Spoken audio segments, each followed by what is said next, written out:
Welcome to Double Blinded. My name is Pat Pastore, as your host. I'm here with my co-host, Ariana Pelosi. And we're joined here by our guest here today. He's the influential, multifaceted leader in lung cancer, Dr. Balazs Halmos. Dr. Halmos, thank you for joining us today. Thank you so much for having me. And before we get into it today, with some of the games and questions that we have, most pressing question that me and Ariana had as we were talking through this today, you had your residency in Columbia, and then you did your fellowship and master's at Harvard. You a Yankees or a Red Sox fan? The real answer is that I really don't like baseball. Okay. But I love basketball. So Okay. if you ask me whether it's the Celtics or the Knicks, I will take the Nuggets.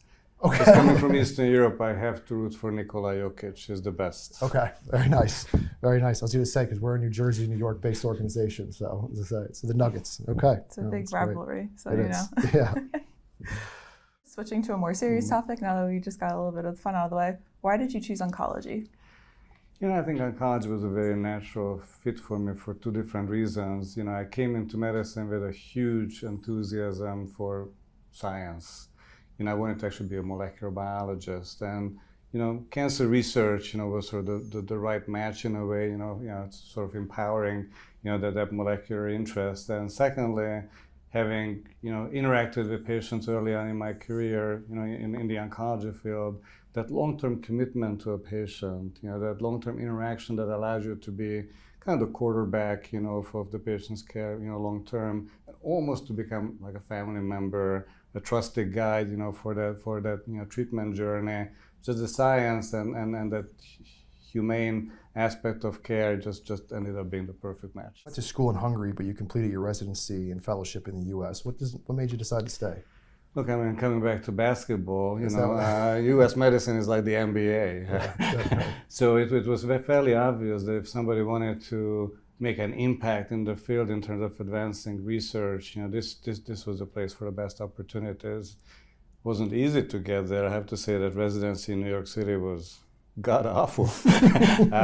But you know, from that on, you know, fellowship and then, you know, faculty positions in Cleveland, you know, back at Columbia and at Montefiore now, has really just allowed me to you know, work with so many great colleagues in the field in the U.S. and beyond, to be able to make my little impact. But as a larger field, we've made a huge impact in terms of advancing cancer care for the last 20 plus years.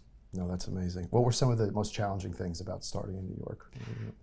Well, everything was challenging. Arriving with, you know, one suitcase, $500, all that was taken away, you know, by something called, you know, the housing deposit.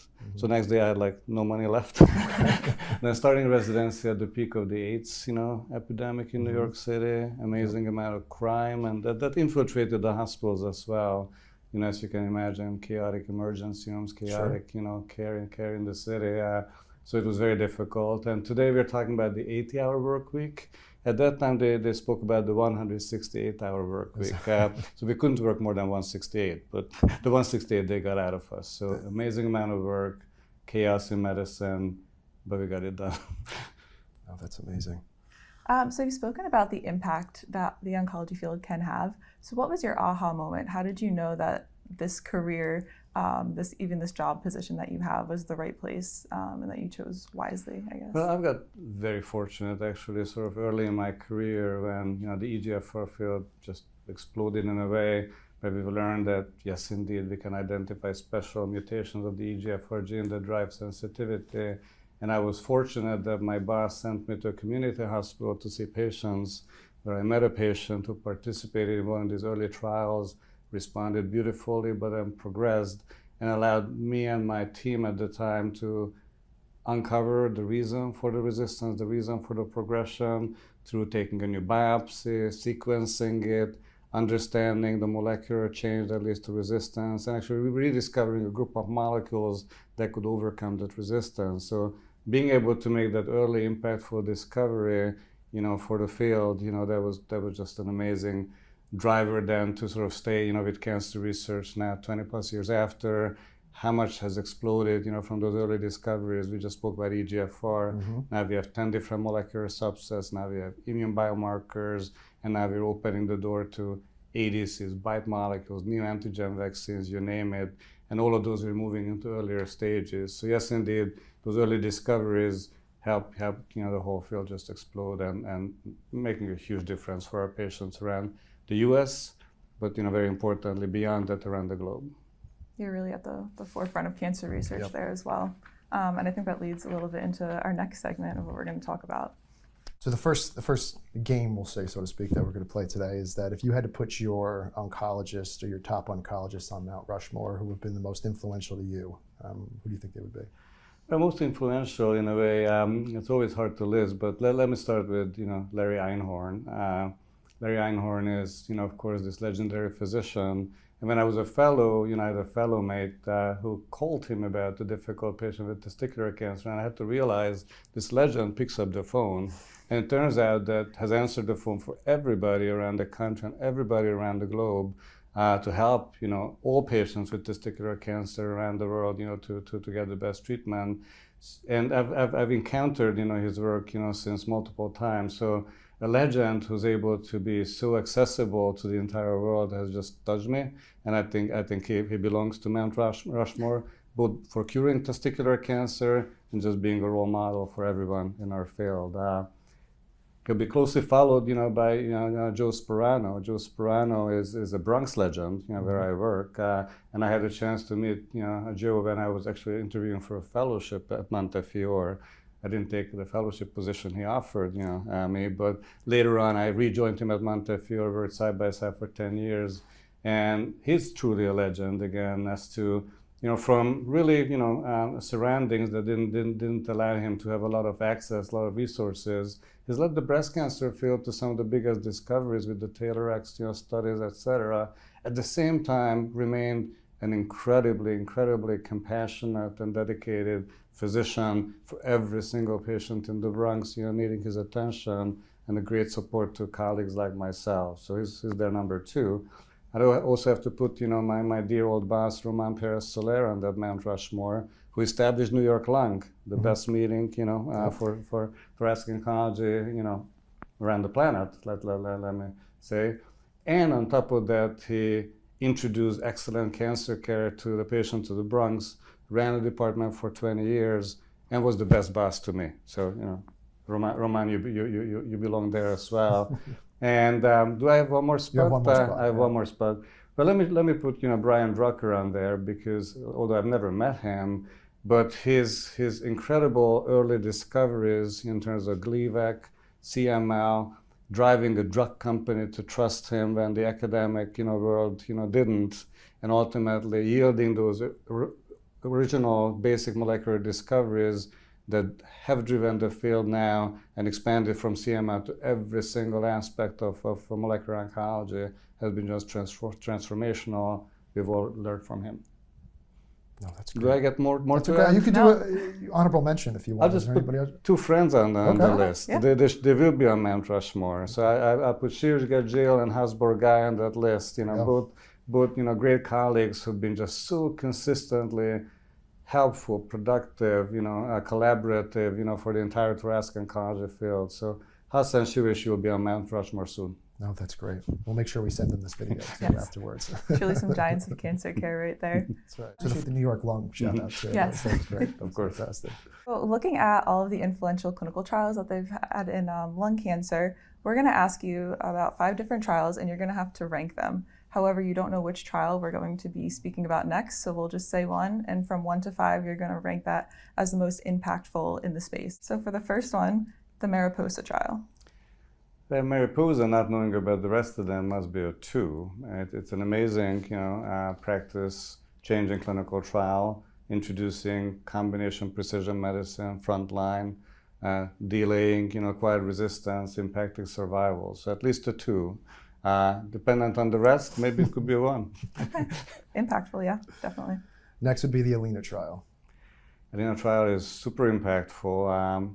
I must say, since I gave MARIPOSA a 2, I have to give Alina a 3. Because it kind of just followed the footsteps of ADAURA, though. We knew about the impact of targeted therapy. We've learned about how adjuvant targeted therapy can make an impact from ADAURA. So in a way, predictable from that perspective, but still an amazing trial, a major impact in terms of our clinical care. So the next one is Tropion Lung 01. TROPION-Lung01 is a very important trial, but I have to put it right now at the level of 5. As much as Dato-DXd, has been now approved, for the management of patients with EGFR mutated lung cancer, TROPION-Lung01 as a trial actually failed. And it failed because as a field, we didn't fully understand that a certain subset of patients with squamous cell lung cancer do not benefit from Dato-DXd. As a result, they pulled down, the trial results, not reaching kind of the statistical benefit as to that we hoped for. So it is not a positive trial. The drug itself is making an impact, but as a result, I'm giving it a 5. Okay. Not an F, a 5. 5. Candlelight trial. That's an ongoing trial, so at the moment we cannot truly rank it since it's ongoing. I'm going to have to give it a 6. Okay. we'll make a new category for we you. expanded our zone here. That's right. To be determined. That'll be a new category. And then our last one is OptiChop-Lung03. Okay. Well, that deserves a 3. So I think our ranking is good, and with that, we could push up MARIPOSA to 1 and to 2. Very important trial. At the same time, I think it requires some replication.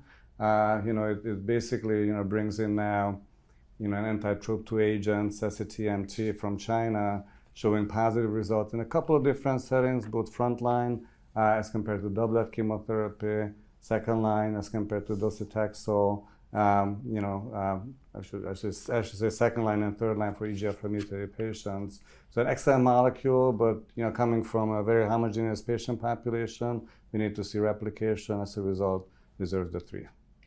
Okay. Gave us some shakeups there. Yeah. Last minute changes. I love that. Okay, so the next game we're going to play is Keep 3, Cut 3. So we're going to name 6 journals, and you get to pick which ones you like to keep and which ones you like to cut. But similar to the last game, you don't know what's coming next, so it's going to kind of plan for it here. So we'll kick it off. We'll start with New England Journal of Medicine. That's a keeper. Yeah, I figured. Figured. Okay. We've got JAMA next. I'm not a keeper for oncologists, so I'm willing to get rid of it. Okay. Lancet.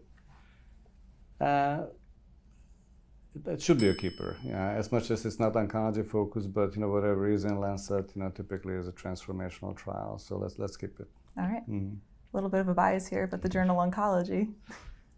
The Journal Oncology is a great journal. Keep need to let it pass. Okay, I'll let you go with that one. There could be still 2 good players that I could get on my team. That's right. That's right. We appreciate the honesty, even if you're in the studio. Next we have JCO. But JCO, I don't know what's the next one, but JCO must be a keeper. It is just such a consistent, forum of the most important trials, very significant journal, but also a very serious one. Always, whatever is accepted, has a very high profile, very high confidence in the published results. So let's keep it. All right. And then the last one, a little bit out of your medical oncology field, but the Red Journal, which is focused more on radiation oncology. Whew. as I've never read the Red Journal. Easy one to cut then. I have some papers in it, but I think I got the right. These are the right, the right group. Yeah, we've got a good team. Yes. I think we can compete for the title. That's right. Do a bracket for conferences in oncology. We'll give you a couple of major conferences. So we'll give you 2 at a time, and then you'll have to pick which one you like out of the 2, and then at the end we'll have our bracket of conferences. So Pat? ASCO versus ELCC. Look, I love ELCC. The first time I was able to join, but still just the scope of ASCO and the impact of ASCO and the chance to see so many old friends, close colleagues, ASCO. Okay. Next we have World Lung and New York Lung. That's a tough one because I love working with ISLAC. It's just such an incredible global organization. But New York Lung is New York Lung.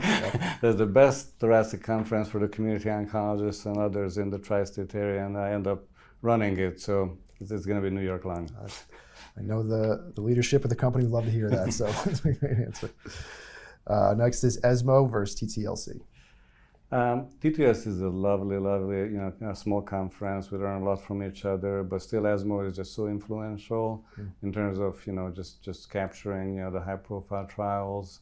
global audience, that I have to go with ESMO. ESMO. All right, and then we've got the NCCN conference or AACR, which is happening right now.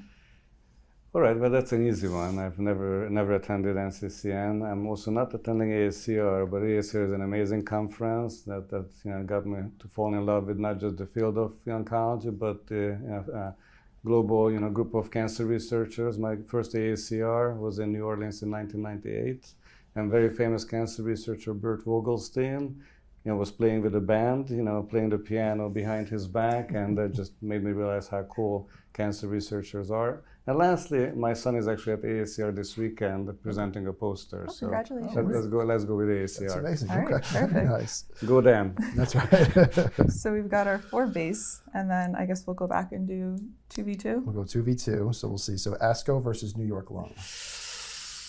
And this is a tough one because it's personal here, but ASCO is ASCO. Yeah. Let's just realize I love PR. I love my New York Lung Conference, and I look forward to all of you guys joining us. But ASCO is the winner here. All right, and then ESMO versus AACR. That's a tough one due to the personal connection to AACR this weekend. But as a practicing oncologist, I'll go with ESMO. Okay. So it's the age-old question: ASCO versus ESMO.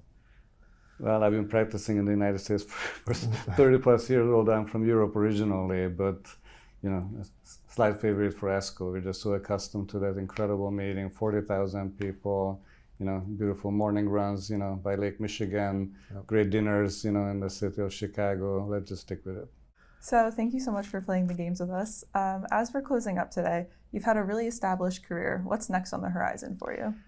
Well, when you say established, I actually had been an ASCO member for 25 years, and I think I've been to ASCO every single one of those 25 years. But I was at ASCO this year, and the best moment was I was standing to a very nice but very senior gentleman, and I looked at his thing, and it said 50-year ASCO member.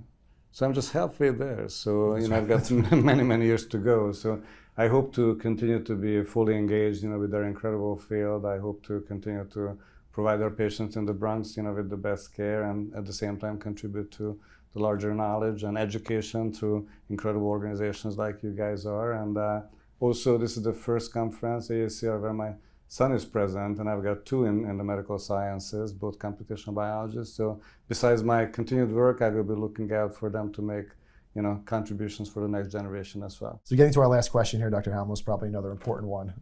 What's your favorite restaurant in New York City? Yeah, that's a very tough question. Apparently there was a journalist who decided to try every single restaurant in New York City, but couldn't actually catch up because there's like 6,000 of them. So many great choices, but my favorite, and it will be an odd one, is the Byrani Cart, which is a street cart on 6th Avenue and 46th Street. And they serve the best kati rolls and tikka masala salads. So whenever I'm around Times Square, I always stop. So look out for the Byrani Cart. I love that. It's fantastic. All right, well, that's a wrap on Double Blind. Thank you so much, Dr. Halmos, for joining us. We really appreciate it. Thank you so much for having me. So